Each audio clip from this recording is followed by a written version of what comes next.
Alright guys, welcome back. This is Offset. Um, from previous video, we were done up with finishing build 41 and this 38. Um, so I ended up finishing that up. As you can see, a bunch of rocks.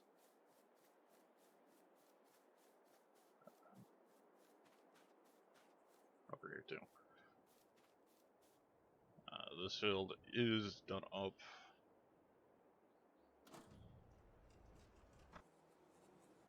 And we did go ahead and get that Massey first. So, most of later on for this episode will be going through a couple seasons and getting into another story. So let's go ahead and get on to it.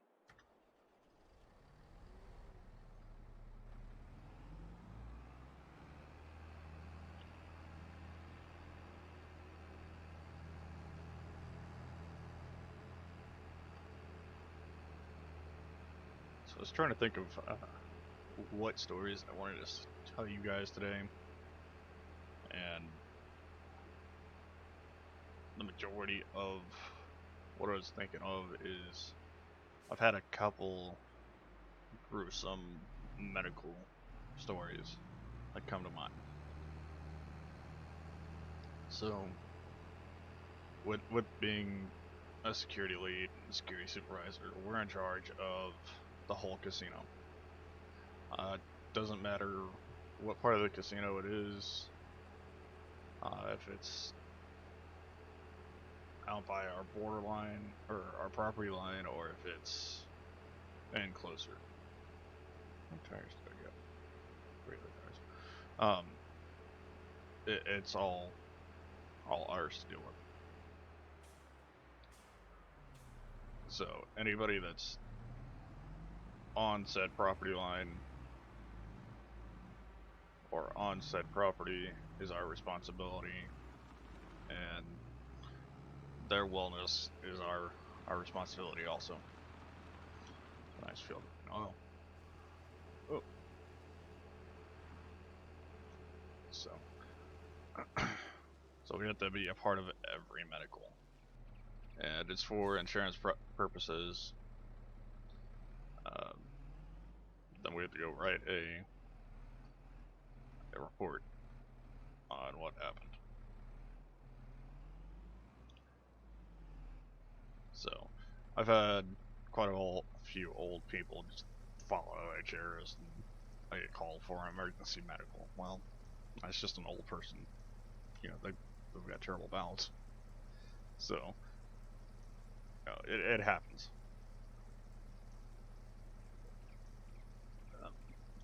But one that sticks out in my mind is when I was still a lead. We get called up our main podium, and this old lady, nicest lady you could ever meet, informs us, hey, a couple days ago I happened to trip and fall while walking out to my vehicle. You guys need to make sure that your lights are, brighter while outside. And we're like, well, why are you reporting this now? A couple days ago we could have done something for you. And she's like, well, I want you guys to know. I'm like, okay. And what had happened is when we walked up, the whole left side of her face, from the middle of her nose all the way over to her ear, was bruised. It almost looked like it was Two-Face from Batman. And it was horrid. So, for insurance purposes, we asked her, hey, can we take some pictures? And she agreed. Uh, we then went back and watched the review that our surveillance team picked up. And come to find out, it wasn't the lighting at all. She had been talking with her companion, and they were not paying attention to where they were walking. And she happened to step on one of our safety cones that we had placed out to tell people, hey, our what is it? Valet is closed. Well, she hit it, went straight down, and like scooted across the ground with her face. I looked at that and was like, oh my lord, how did this happen? And she claims that it wasn't our or it was our lighting that she couldn't see. No, it was just her own luck that she happened to hit the bottom of that cone and went face first. So, and in the report, we ended up stating that, you know, our lighting was perfectly fine because you can walk out and it's like being on your front porch at night. So, you know, if you're going to tell somebody that you tripped and fell, I can't speak. You're going to tell somebody you tripped and fell while on their property, at least tell them the truth. Because, like, we've got over probably 4,000 to 5,000 cameras on our property. So if you're gonna tell a fib, we're gonna know about it. And it's never a good thing to lie to us. It's just a way to really piss us off.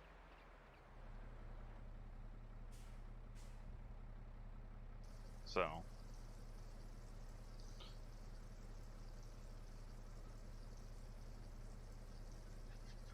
that's that story. Another one is, again, while there's a lead, I got called because a guy fell while playing slots, and he ended up, or he didn't fall. He blacked out and hit his head on the slot machine. I can't remember if he broke his nose or if he just, you know, cut it. But it didn't look good. It was not a good fall.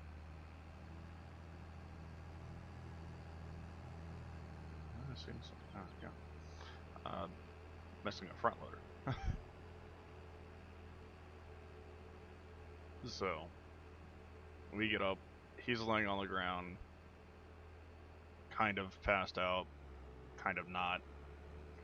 We're trying to get his attention, and he's barely responding to us. So a couple minutes go by, and he finally wakes up. Well, we tell him, hey, you know, this happened. Are you okay? Do you want us to call EMS? He's like, no, I'm good. Like, are you sure? It's like, yeah, I'm perfectly okay. It's like, all right. You mind if we take some pictures, you know, for insurance purposes? 325. He's like, yeah, it's fine. All right. So we go over. We start putting bandages on. We give him an anti. Wait, what?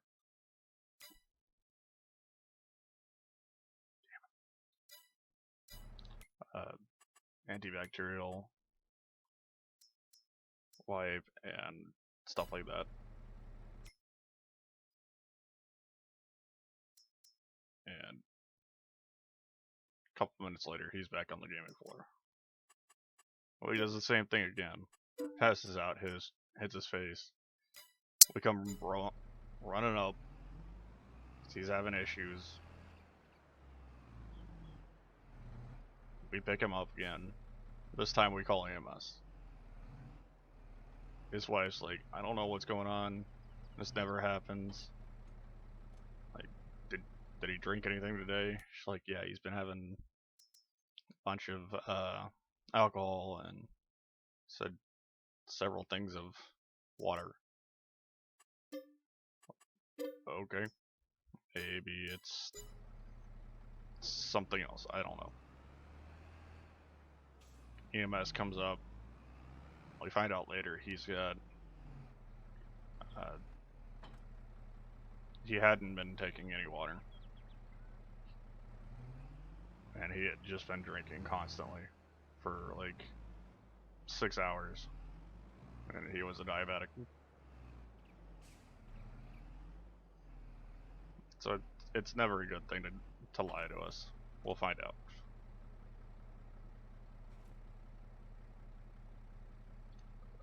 So,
game.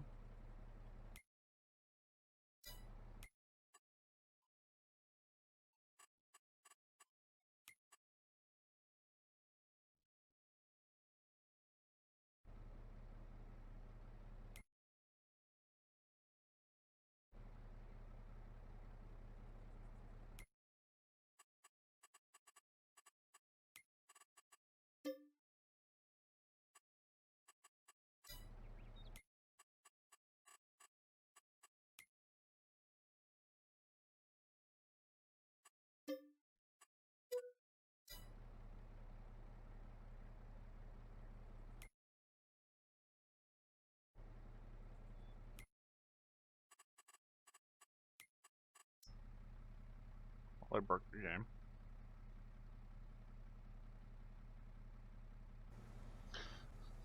Alright, we're back.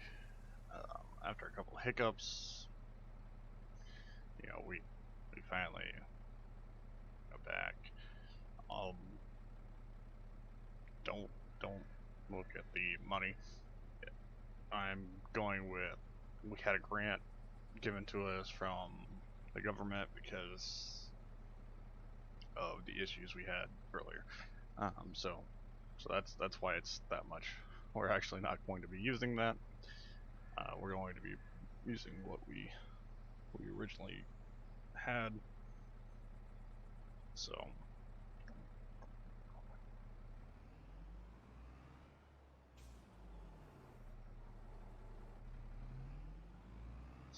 unfortunately I had to restart and sell everything.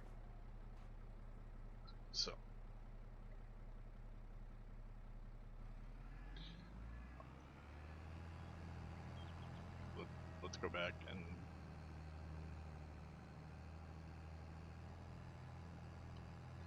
drop this bag of seed off. And the bag holder.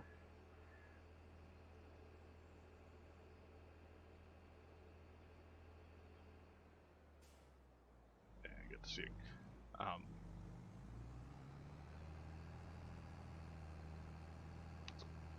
So yeah.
I'll see you guys when this is all over.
guys.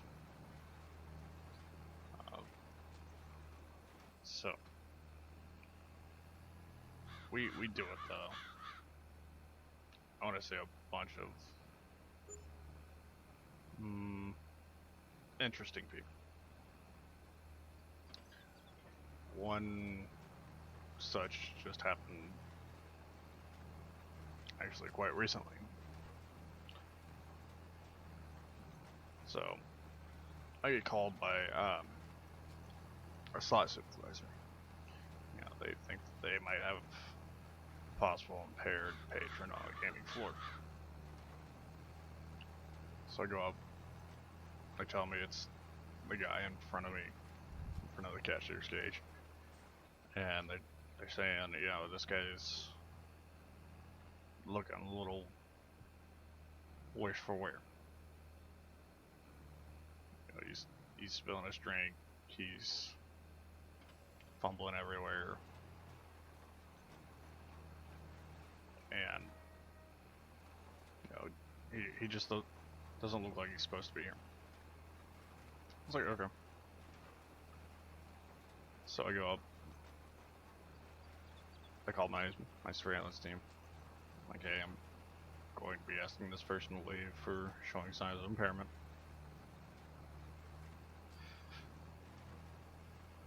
And they say I've got coverage. So I start speaking to the dude. You know, I feel like there's something wrong with him. Not like he's impaired, but he's not drunk. It might be a prescription or a mental, or he just might be on some really good drugs. So I can't put my finger on it. So I go through my whole spiel. Hey, you know, do the responsible gaming plan. Nobody is allowed to be on the gaming floor while showing signs of impairment. And just last couple minutes, I've seen you stumble this way. You're spilling your drink all over yourself. And due to that, unfortunately, I have to ask you to leave for the night.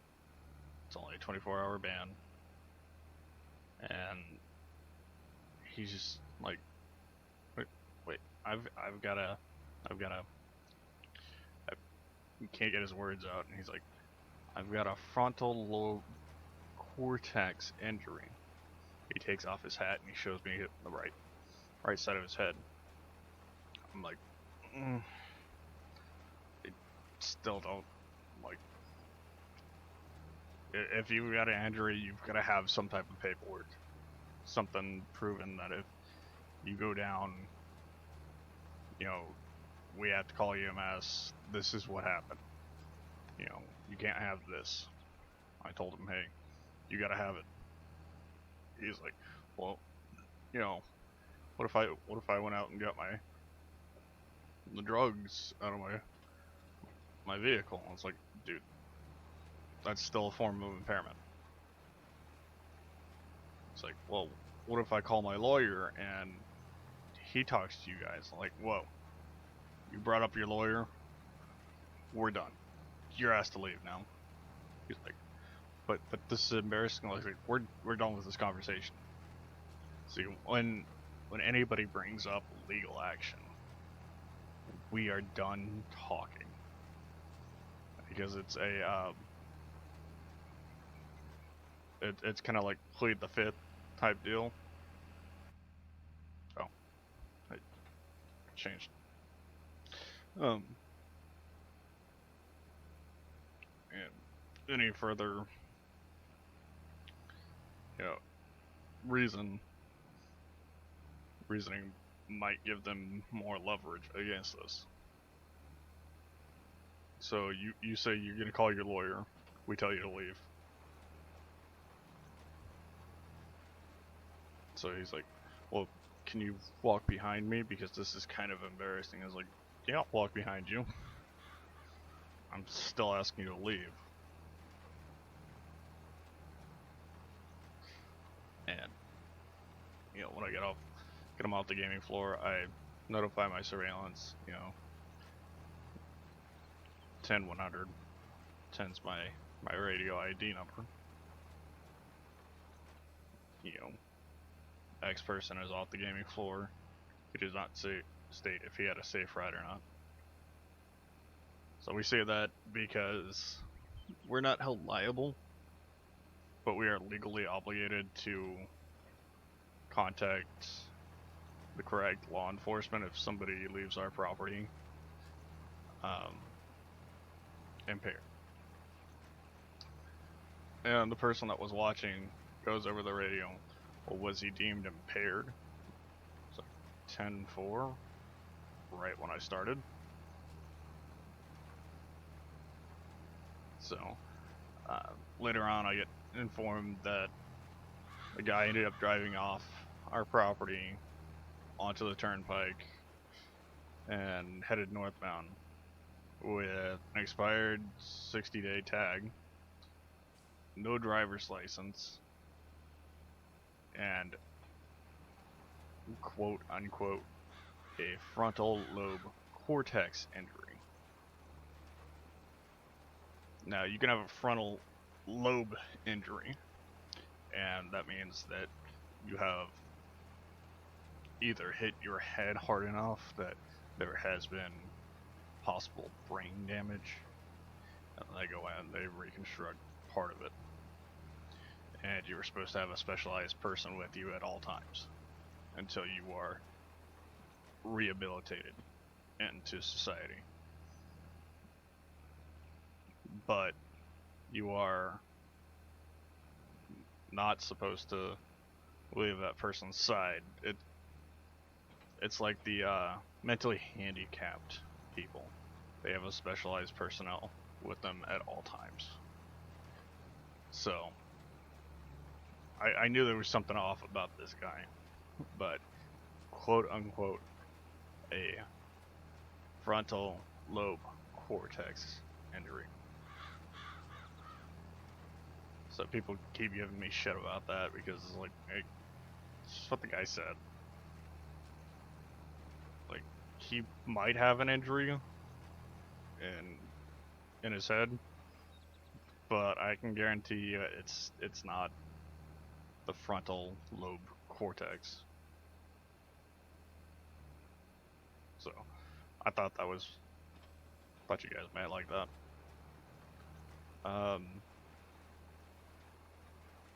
So I'm actually gonna finish up this film. I'll probably have that field done by the next video. But with that, we're gonna call it a day. Thank you guys for coming out. Hit that like button if you haven't already. Hit the subscribe if you're not already. Hit the notification bell. Stay up to date. Thank you guys.